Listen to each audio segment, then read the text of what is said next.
Out হাউসে বিদ্যুতের মদের বোতল খুঁজে পেতেই মৌলির মুখোশ খুলে দিল বানি। হ্যাঁ বন্ধুরা, এমনটাই দেখা যাবে। তাই সম্পূর্ণ জানতে ভিডিওটিতে লাইক দিয়ে চ্যানেলটি সাবস্ক্রাইব করে দেখতে থাকুন।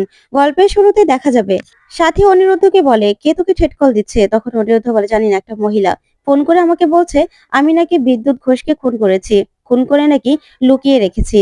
এই কথাগুলোই বলছে। আর তাছাড়া পুলিশও তো আমাকে সন্দেহ করছে।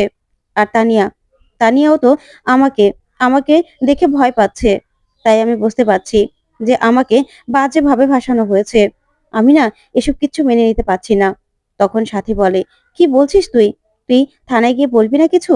তখন অনিরুদ্ধ বলে, তুমিও তো আমাকে অবিশ্বাস করেছো। তখন সাথী বলে, না রে অনিরুদ্ধ, তুই আমাকে ভুল ভাবছিস। আমার 1 মিনিটের জন্য আমি ভয় পেয়ে গেছিলাম। আমি ভেবেছিলাম যে কোনো ভুল হয়নি তো। তুই কোনোদিনও এই কাজ করতে পারিস না, আমি জানি তো। তখন বাণী বলে, হ্যাঁ মিস্টার চ্যাটার্জি, আপনি কোনোদিনও এই কাজ করতে পারেন না, আমরা জানি। আমি জানি বিদ্যুৎ যেকোনো জায়গায় গা ঢাকা দিয়ে আছে আর আপনাকে ফাঁসানোর চেষ্টা করছে। তাই বিদ্যুৎকে আমাদের খুঁজে বের করতে হবে। কিন্তু বিদ্যুৎ আছে কোথায়? ঠিক তখনই বিদ্যুতের মা বাণীকে বলে, আচ্ছা বাণী, মৌলি। তখনই ঈশানীকে দেখে বিদ্যুতের মা চুপ হয়ে যায়, বলে, দেখুন বেয়ান, আপনি কিছু মনে করবেন না। মৌলির সঙ্গে বিদ্যুতের একটা মিল ছিল তো, তাই ভাবছিলাম যে মৌলি কোথাও লুকিয়ে রাখিনি তো। তখনই ঈশানীর আউট হাউসের কথা মনে পড়ে।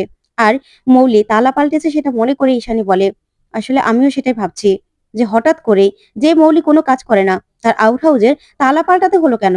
ও না আউট হাউজের তালাটা পাল্টে দিয়েছে। আর সেখানে কারো কারো ঢোকাও বন্ধ করে দিয়েছে। আমার মনে হচ্ছে ওই আউট হাউজেই কিছু আছে। তখনই বাণী বলে, তার মানে তার মানে ওই আউট হাউজে গেলে আমরা কিছু পাবো। মিস্টার চ্যাটার্জি, চলুন। এই বলে ওরা বেরিয়ে পড়ে। ওইদিকে ওইদিকে মৌলি, নয়নতারা, ওরা সবাই বসে আছে। তখনই মৌলি দেখতে পায় বাণীদের। তখন মৌলি বলে, গ্র্যান্ড মম, দেখো না, এ তো বাণী ডাকাত রানী আসছে। তখন নয়নতারা বলে, পুরো গ্যাং নিয়ে তো এখানে আসছে, আবার হামলা করবে না তো? তখন বান্টিও দেখে ভয় পেয়ে যায়। তারপরে দেখা যাবে সাথী, তারপরে ঈশানী সহ সবাই মিলে সেখানে আসে। তখন মৌলি গিয়ে বাণীকে বলে, দাঁড়াও দাঁড়াও, তোমরা এখানে তোমরা এখানে কেন এসেছো? একদম এখানে ঢুকবে না। তখন নয়নতারা ঈশানীকে বলে, কি ব্যাপার বৌমা, তুমি ওদের নিয়ে এখানে এসেছো কেন? তখন দাদু আর পিনাকিও সেখানে চলে আসে। তখন নয়নতারা দাদুকে গিয়ে বলে, দেখো, এই যে বাণী নিশ্চয়ই আবার জোর জবরদস্তি এখানে দখল করতে এসেছে। তখন দাদু বলে, কি ব্যাপার বাণী, তুমি এখানে চলে এসেছো কেন? নাকি বাড়িটাও দখল করবে? তখন বাণী বলে, না দাদু, আমরা একটা হেল্প চাইতে এসেছি। তখন মৌলি বলে, দাদু, তুমি ওদের কথা একদম বিশ্বাস করবে না, দেখো না, ডাকাত নিয়ে এখানে চলে এসেছে। এই বলে অন্তরার সঙ্গে ঝগড়া করতে থাকে মৌলি। তখন নকুল বলে, বাহ, ননদ ভাইয়ের বোর ভালোই তো মধুর সম্পর্ক দেখছি। তখন এই কথা শুনে সবাই চমকে যায়। তখন নয়নতারা বলে, হ্যাঁ, ননদ ভাইয়ের বই তো। আসলে পিনাক্ষী আমার সৎ ছেলে হলেও পিনাক্ষী আর নকুল তো ভাই ভাই, তাই না? তখন দাদু বলে, ভালোই তো, সম্পর্ক জুড়ে দিলে, তাই না? তখন দাদু বাণীকে বলে, বাণী, এখানে কেন এসেছো? তখন বাণী বলে, দাদু, আমাদেরকে ফাঁসানো হচ্ছে। আসলে দোলের দিনে দোলের দিনে বিদ্যুৎ আমাদের উপর হামলা করেছিল। তারপর থেকেই বিদ্যুৎ কোথায় মিসিং হয়ে গেছে আমরা জানি না। তাই আউট হাউসটা আমাদের একটু দেখতে দিন। তখনই মৌলি ভয় পেয়ে যার মনে মনে বলে, কি ব্যাপার, আউট হাউসের কথা কি করে জানলো? মম কি ওদের বলে দিয়েছে কিছু? মম তার মানে সন্দেহ করেছে। ওদেরকে নয়নতারা বলে, আউট হাউসে কি আছে? কিচ্ছু নেই, এই মেয়েটা না সবাইকে ঘোল খাওয়াচ্ছে। তখন পিনাক্ষী বলে, আহ ছোট মা, চুপ করো না। তারপরে মৌলি দাদুকে বলে, দাদু, একদম না, একদম ওদেরকে পারমিশন দেবে না। ওইদিকে নকুল বলে ওঠে, যার বাড়ি তাকে নাকি পারমিশন দেবে না। তখন নকুলের কথা শুনে সবাই সবাই চমকে যায়। ওইদিকে ওইদিকে নকুলকে তখনই সবাই বলতে থাকে, কি বললে তুমি? ওইদিকে মৌলি ভয় পেয়ে যায়। আর ভয় পেয়ে সেখান থেকে সরে দাঁড়ায়।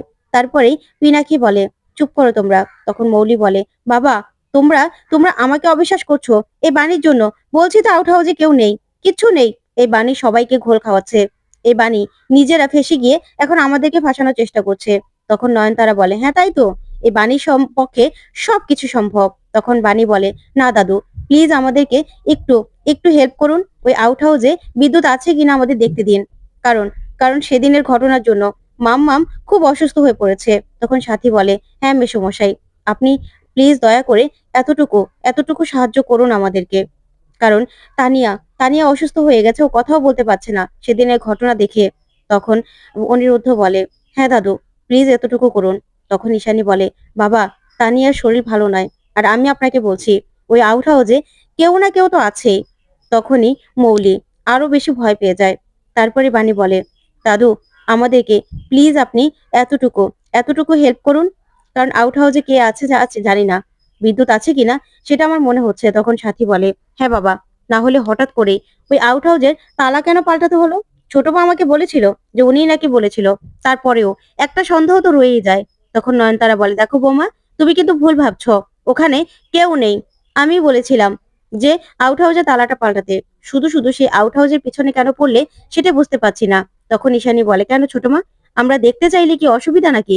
ওখানে কে আছে কি আছে আমরা নিজের চোখেই তো দেখতে পারতাম, তাই না? তখন তখন এই কথাতেই ঈশানী বলে, আমি কাউকে বিশ্বাস করতে পারছি না, আর যদি ওখানে গিয়ে আমরা বিদ্যুৎকে খুঁজে পাই তাহলে কিন্তু মৌলিকে শাস্তি পেতে হবে। তখন অনিরুদ্ধ দাদুকে বলে, দাদু প্লিজ আপনি এতটুকু হেল্প করুন, তানিয়ার জন্য হলেও আপনি এতটুকু হেল্প করুন। প্রিন্সেস অসুস্থ হয়ে গেছে, ওর শরীরটা দিন দিন খারাপ করছে। তখন তখন দাদু বলে, ঠিক আছে, তানিয়ার ব্যাপার, আমি একটা ভুল যখন করেছি এই ভুলটা আর করবো না। তখন নয়নতারা বলে, কি গো, তুমি ওদের কথায় গলে যাচ্ছ, ওরা তোমাদের ভুল বোঝাচ্ছে। তখন দাদু বলে, চুপ করো, একবার আমি ওদের কথা না শুনে ভুল করেছি। যখন তানিয়ার কথা উঠছে, ওর অসুস্থতার কথা উঠছে, তখন তখন তো আমি ওদের সঙ্গে আছি। তখন মৌলি বলে, দাদু ভাই, তুমি আমাকে অবিশ্বাস করছো, তুমি আমাকে অবিশ্বাস করবে? তখন দাদু বলে, এখানে বিশ্বাস অবিশ্বাসের কিছু নেই। তুমি যখন কর্মচারীদের ছাঁটাই করেছিলে তখন কি তোমার বাবা আর আমাকে জিজ্ঞাসা করেছিলে? এখন যখন আউট হাউসের কথা আসছে, তাহলে আমি যেটা ঠিক মনে করবো সেটাই করব। তখন ঈশানীকে গিয়ে বলে, বৌমা, তুমি যদি মনে করো তাহলে তুমি পারমিশন দিতে পারো। তখন ঈশানী খুশি হয়ে যায়, বলে, অনিরুদ্ধ বাণী, চলো চলো আমরা আউট হাউসে যাই। তারপরে সবাই মিলে আউট হাউসের ওখানে যায়। তখন মৌলি বলে, আমি বললাম তো এখানে কেউ নেই। তখন বাণী বলে, অবশ্যই অবশ্যই এখানে কেউ আছে। তখন বাণী একটা একটা খাবারের প্লেট দেখায়, যেখানে মাংসের হাড়টার পড়ে আছে। তখন তো সেই প্লেটটা দেখে সবাই সবাই অবাক হয়ে যায়। তখন ঈশানী বলে, এটা এটা এটা এখানে আসলো কি করে? আর তাছাড়া আজকে তো বাড়িতে মাংস রান্না হয়নি, তাহলে এগুলো কে খেয়েছে? তখন তো মৌলি আর নয়নতারা ভয় পেয়ে যায়। তখনই নয়নতারা বান্টির দিকে ইশারা করলে বান্টি বলে, আমি আমি খেয়েছি, আমি না খেয়ে এখানেই রেখে দিয়েছি, আমার মনে ছিল না। তখন সবাই বান্টির কথায় বিশ্বাস করে। তারপর ঈশানী বাণীকে চাবিটা দিয়ে বলে, তালাটা খোলো। তখন বাণী তালাটা খুলে ভিতরে গিয়ে দেখে আয়নার সামনে কেউ ঘুমটো দিয়ে বসে আছে। তখন বাণী বলে, বিদ্যুৎ, এখানে লুকিয়ে থেকে আর কোনো লাভ হবে না, তুমি লুকিয়ে আছো তো? তখন অনিরুদ্ধ বলে, তোমার খেলা শেষ বিদ্যুৎ। ওইদিকে মৌলি আর নয়নতারা ভয় পেয়ে যায়। তারপরে বাণী গিয়ে ঘুমটোটা সরাতে সেখানে কুয়াশাকে দেখেই সবাই চমকে যায়। তখন কুয়াশা কান থেকে হেডফোন খোলে আর বলে, এখানে সবাই? তখন কুয়াশাকে দেখেই নয়নতারা বলে, এ তো দেখছি বিদ্যুতের বউ, আশা না কুয়াশা? তখন কুয়াশা বলে, আমি কুয়াশা। তখন নয়নতারা বলে, তুমি এখানে কি করছো? তোমার এখানে কি দরকার? তখন তখন কুয়াশার দিকে মৌলি ইশারা করলেই তখন কুয়াশা বলে, আসলে আমাকে আমাকে এখানে ম্যাডাম থাকতে দিয়েছেন, আমি না খুব অসহায়। তখন দাদু বলে, আমাদের আউট হাউস, সেখানে তালা বন্ধ, আর এখানে কেউ লুকিয়ে থাকবে সেটা তো আমি ভাবতেও পারছি না দিদি ভাই, এসব কি? তখন কুয়াশা বলে, আসলে আমি তো একা, আমার স্বামীকেও খুঁজে পাচ্ছি না, তার জন্য আমি এখানে আশ্রয় নিয়েছি। তখন মৌলি বলে, হ্যাঁ, কুয়াশাকে আমি আশ্রয় দিয়েছি। তখন কুয়াশা বলে, আসলে পাড়ার ছেলেরা আমাকে খুব বিরক্ত করছিল, আর এই যে বান্টি, ও তো আমাকে বিরক্ত করছিল।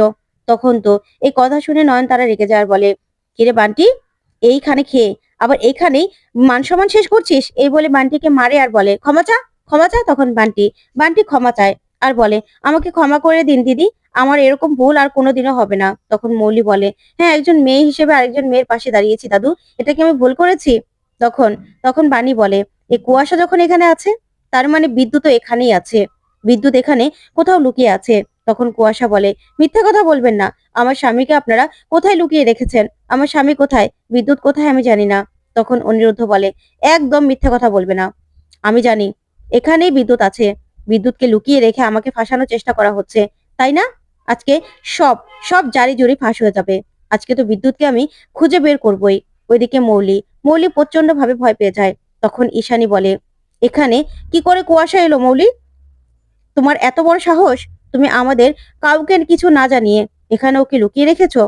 তখন নকুল তখন নকুলও বলে, হ্যাঁ তাই তো, যার ঠিকানা যেখানে, অথচ তার ঠিকানা সেখানে নেই।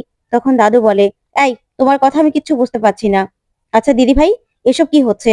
তুমি একবার কোম্পানির লোকদের ছাঁটাই করে দিচ্ছ আমাদের কিছু না জিজ্ঞাসা করে, এখানে আউট হাউসে আমাদেরই বাড়িতে, রয় বাড়িতে একজন মহিলাকে এনে রাখছো, তাও আবার তালা বন্ধ করে, আমাদেরকে না জিজ্ঞাসা করে। কেন, এসব কেন করছো তুমি? তখন নয়নতারা বলে, খুব মিষ্টি ব্যাপার, এখানে মেয়েটাকে না হয় দিদি ভাই আশ্রয় দিয়েছে, তাতে কি হয়েছে? তারপরে সবাই মিলে খুঁজে দেখে কিছু পায় কিনা। ঠিক তখনই বানি মদের বোতলটা খুঁজে পায় আর বলে, এটা নিশ্চয় কুয়াশা খায় না, এটা এখানে কি করে আসলো? তখন কুয়াশা বলে, না না, আমি মদ খাই না, আমি মটর খাইনি। তখন বানি বলে, বিদ্যুৎ, বিদ্যুৎ মদ খায়, কারণ বিদ্যুতের এক মুহূর্ত মদ ছাড়া চলে না। তখন দাদু বলে, ছি ছি ছি ছি, এই রয় বাড়িতে মদের বোতল, আমি তো ভাবতেই পারছি না এই রয় বাড়িতে মদের বোতল কি করে আসলো। তখন পিনাক্ষী বলে, মৌলি, এসব কি হচ্ছে, কি হচ্ছে এসব? তখন মৌলি আরো ভয় পেয়ে যায়। তারপরে দেখা যাবে বানি বলে, তার মানে এখানেই রয়েছে বিদ্যুৎ। বিদ্যুৎ কোথায় কুয়াশা, বিদ্যুৎ কোথায়? তখন নয়নতারার ইশারায় বান্টি আবারও বলে ওঠে, এটা আমার, আমি মদ খেয়ে এখানে রেখে দিয়েছিলাম। তখন তো বান্টির কথা শুনে সবাই চমকে যায়। তখন বান্টি বলে, হ্যাঁ, আমি না ভয় পেয়ে গেছিলাম, তাই এখানে লুকিয়ে রেখেছিলাম। ওই খাবারের প্লেটটাও আমার, আর এই মদের বোতলটাও আমার, যত দোষ এই নন্দঘোষের। তখন দাদু বলে, ছি, ছোটবেলা থেকে আমাদের নুন খেয়ে আমাদের সঙ্গেই নিমক খারাপি করছিস, যা এখান থেকে চলে যা। তখনই বান্টিকে বের করে দেয়। তখন নয়নতারা বলে, ব্যাস, এবার তো প্রমাণ হয়ে গেল এখানে বিদ্যুৎ নামে কেউ নেই, এখানে বিদ্যুৎ নেই। তখন দাদু বলে, দেখো, এখানে তুমি থাকতে পারবে না কুয়াশা, এখান থেকে তুমি বেরিয়ে যাও। তখন কুয়াশা বলে, আমি একজন মহিলা মানুষ, আমি কোথায় যাব, আমাকে আপনি ক্ষমা করে দিন, আমার স্বামীকে আমি আমি খুঁজে না পাওয়া পর্যন্ত এখানে আমাকে থাকতে দিন। তখন নয়নতারা বলে, ব্যাস, তাহলে তো হয়ে গেল, কিন্তু বানি, তুমি তো আর বিদ্যুৎকে খুঁজে পেলে না। তো বন্ধুরা, কেমন লাগলো আজকের আপডেট, কমেন্ট করে জানাও।